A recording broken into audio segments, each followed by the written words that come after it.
reaction from each of you about how it feels to be inducted into the Oregon Music Hall of Fame. So exciting. It's such an honor.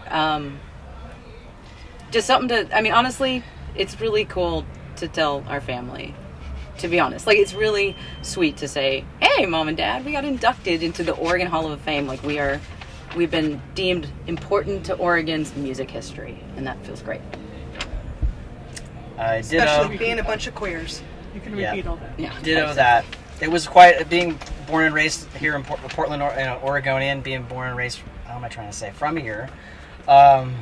It feels like a big deal. It's an honor. And my first thought was my mom, who's not here, who has passed away. It was a while ago, but it's an honor. It's cool. It's super special. Yeah, I agree with these guys. Yeah, it feels really good. It always feels good to be recognized by your peers, and to be included in this community of people that we've been in community with for decades now and making music with. And I love how it covers everybody in the industry. And the older you get, the more I appreciate people who take the time and energy to capture our history, like the archivists and the historians, because without that work, it's just lost. So getting to be included in that work is just incredibly thankful to be a part of it. I think there's only one person left who has. No, I said it it's what all they said. They said it perfectly. And Jody's a 2-time inductee. You are? Yeah, my band Hazel was inducted. I think it was in 2013. Yeah, 10 years ago. Oh, nice. Yep. So tell me about the band. I mean, just give me, because there are going to be a lot of people who see this. They're not going to be familiar with you guys. Yeah. Somebody tell me about the vibe, the music. What's going on? What is our vibe? Well, we started in 1993 as a queer band. We all love music. We all started playing music when we were young. Marceo has taken lessons from Mel Brown when he was little, and like you said, born and raised in Portland. So we all, music was the center of our lives, each of us, right? But we each got to a place where we really wanted to find other queers to play with so that we could not just play music, but really express our full selves and be honest and find other people that, we could hang out with, sleep with, date, the rock and roll things. And so we did. I mean, largely through following the Donna path. Donna was blazing the trail before us a little bit. Kaya, tell them your... Oh, I found Donna. Scenes.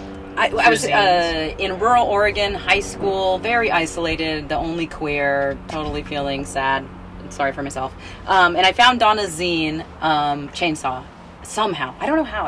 It's a long story. Anyway, I wrote her letters. What? HOMOCore? Yeah, through HOMOCore. Okay. That's what it was. Through a zine called HOMOCore. So this is deep underground queer culture stuff in the punk world. You can find it. Yeah. Google it all. HOMOCore. I found Chainsaw. I wrote her letters when I was 16 in Springfield, Oregon. She wrote me back. So cool. And then I just found out I didn't really even know you did music. I didn't know who you were. I just was like, you're cool looking. Another lesbian dyke. I can talk to a dyke. And it was very exciting. And later I would meet her and fucking be in a band with her. It was so cool. It's dreams come true. Yeah, and meanwhile, I was in Portland when Marceo was in Portland. I was going to college and Marceo was in high school. And a friend of mine gave me a Danger Mouse 7-inch that he bought a couple of down at 2nd Avenue Record and had this amazing bass line. And it was Donna playing bass, which is just, it wasn't common back then to have a girl being in the band who was super shredder too. So of course I learned the bass line, and then fast forward, I was in Hazel. We were in the alley in Olympia behind the Capitol Theater, and my bandmate Brady was like, you gotta meet my friend Donna. We worked at the Smithfield together. And I was like, wait, Donna from Danger Mouse? And the second I saw her, the first thing I did was go do do do do do do do do. So it's and Marceo and I knew each other from playing in bands in town. And I knew you both too from being in the bands. So we all the web. It was a web, and then we cast it way the hell over to New York City for Melissa. Hi. Tell him, Mel. Mel found- was doing HomoCore and Riot Girl in New Shows, York yeah. City. I was booking HomoCore shows, and I got a call on the landline Oh yeah, landline from days. Kaya Wilson, who told me about, her band was on tour, Team Dresch, and they needed to have some shows booked in New York City. And I was like, all right, sure. She was like, well, I can send you our cassette tape. So I got the cassette tape, put in Personal Best, and I was like, wow, this is really great. Then my band Vitapop at the time toured with Team Dresch, and then, fast forward a little bit of time, they asked me to join the band. I was the second drummer and drummed on Captain My Captain. And now Marcelo and I are together, 2 drummers It's now. so good. It's so good with two Doing drummers. it. Yep. Percussion. So the music, though, is like, it's rock, it's emo, it's Yeah. grunge. I mean, we all love Rites of Spring. We definitely were like, I mean, it wasn't called emo at the time, but just like that was one of the bands we loved. And then, fast forward decades, there's definitely that strain. And there's, our grunge roots, and there's just all of Punk the, roots, too. indie rock, little bits of all that good stuff coming out of the 80s, basically. The Minutemen, Husker Du, I mean, the Replacements. I don't know, we could name all of our influences. Or they're not all the same, of course. Sinead O'Connor. Sinead O'Connor. Oh man, yeah. The best. Big one for me. R.I.P. Wow, yeah. So, last question. Are you comfortable? Oh, yeah. Okay. Scroll. It's very So hot. that's the last question? Scroll. No. All right, we're out of here. I know. Thank you so much. Scroll. We're out. Anybody have anything to say about the mission of the Oregon Music Hall of Fame, which is to have education, Yeah. for kids who want to learn music? It's so important. It's absolutely important, yeah. Why? Why do you say that?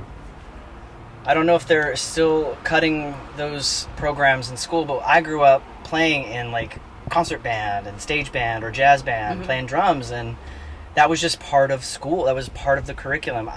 It's very important. The arts are so important for brain development, for everything, for expressing yourself, for all of that stuff. So I think it's a wonderful, great thing that they're doing.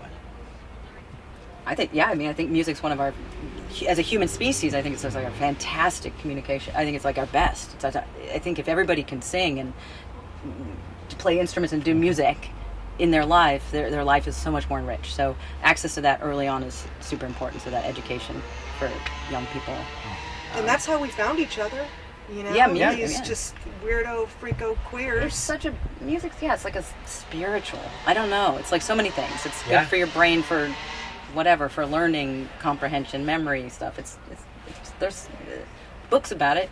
It's great. But yeah, I'm so glad they do that part though. It's so lovely that it's not just one like, here, let's celebrate all the musicians, but let's actually give a platform for young education. Yeah, and I in think, music, I mean, at its core, it's play, right? We say we're playing music, and anything that kids want to play, it's a way to play.